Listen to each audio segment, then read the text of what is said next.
We're doing a ClearBallistics synthetic ballistic gel test today from the FN5.7. The 5.7, if you've ever seen this, when you look down in the magazine, it looks like basically a miniature AR-15 magazine. It's a bottlenecked bullet that has a lot of velocity behind it.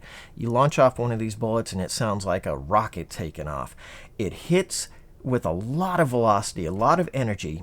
So even though the bullet's really only about the size of a .22 LR, the amount of energy that it has is on par with a 9mm.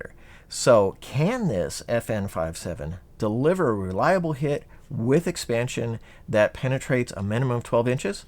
You know, if it can, then it's on par with a 9mm at that rate. So let's find out. We're going to be using the SS197SR ammo. Now this is made with the Hornady VMAX bullet, the varmint bullet. It's got a ballistic tip in it, the little blue plastic tip, and when it hits, it's supposed to expand and really fragment and make a lot of damage. So let's fire these bullets into the ClearBallistics synthetic ballistic gel. We're looking for a minimum of 12 inches of penetration and expansion, reliable functioning. You know, what you really want to see happen when you fire a bullet at someone in a defensive encounter. So let's go see how this FN5.7 does with the SS197SR ammo.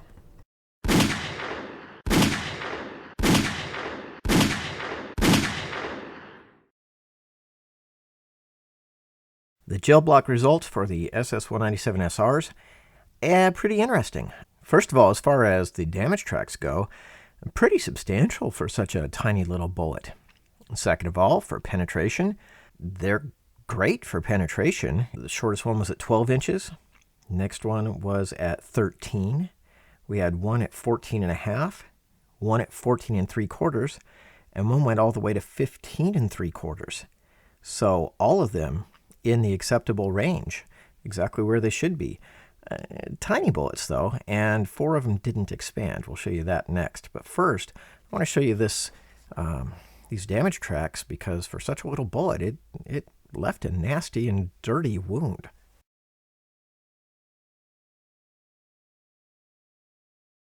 We've got one that completed the expansion process, and the others just all kind of got beat up and choked. These bullets just smacked into the gel and fell apart, or got beat up, and that totally interfered with their expansion. Penetration was fine. Penetration was good, and they obviously look like they're, you know, you could place these bullets properly and do some damage and be successful in stopping an attacker, but it sure would have been nice if they'd all performed like they were designed to, more like this one did. Okay, SS197SR, it sounds great on paper. It's got a tremendous velocity, and we did get some high velocity. The gun sounds magnificent when you fire it. It doesn't have a lot of recoil, but it's got this whenever you launch the bullet off. But the bullets did not perform like they're supposed to. I recovered all 5 bullets. I got great penetration out of them. They did all exceed 12 inches, but they're just little tiny bullets, and it's not really any better than what I've seen from a mini revolver with 22 Magnum bullets. So I know the FN5.7 has been used and it has killed people. We know that has happened because we had one of the tragic military base shootings used one.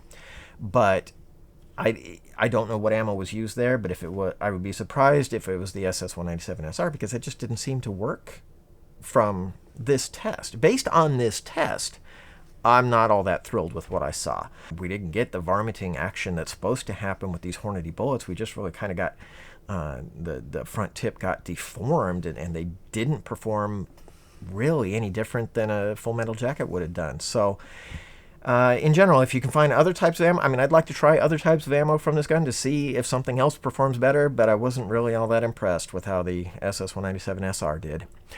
Thanks for watching anyway. I hope you found it informative. If you like what you saw, hit the like button and hit the subscribe button. You'll be notified when the next test is posted.